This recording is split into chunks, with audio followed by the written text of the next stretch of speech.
दर्शक हो नमस्कार, गुड मॉर्निंग. वेधकमध्ये स्वागत आहे. मी प्रशांत आराध्ये. उजनी अपडेट 8 जुलै 2026 सकाळची स्थिती.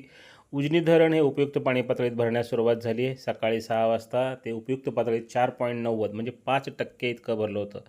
मागील वर्षी मे महिन्यामध्ये 2025च्या मे महिन्याच्या शेवटच्या आठवड्यातच धरण उपयुक्त पाणी पातळीत भरण्यास सुरुवात झाली होती. मात्र यंदा मान्सूनपूर्व पाऊसही झाला नाही आणि मान्सूनही उशिरा आला.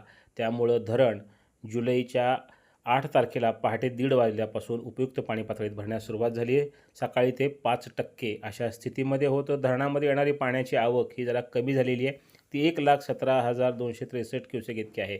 भीमा खोरे, पुणे परिसर, घाटमाथा इथला पाऊस हा कमी झालेला आहे. त्यामुळं आवकही आता मंदावलेली आहे.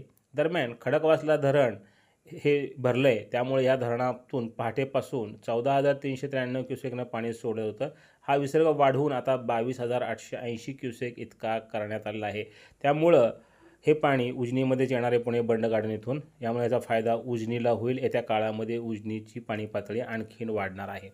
धरणामधला एकूण पाणीसाठा हा 18,77,18 दशलक्ष घनमीटर म्हणजे 66.28 TMC इतका आहे. उपयुक्त पाणी हे 2.63 TMC इतकं आहे. उजनी जलाशयावर आज 2 मिलीमीटर पावसाची नोंद आहे.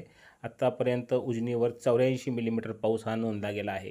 मागील वर्षी 2025ला धरण याच दिवशी म्हणजे 8 जुलै रोजी 98.90% अशा स्थितीमध्ये भरलेलं होतं.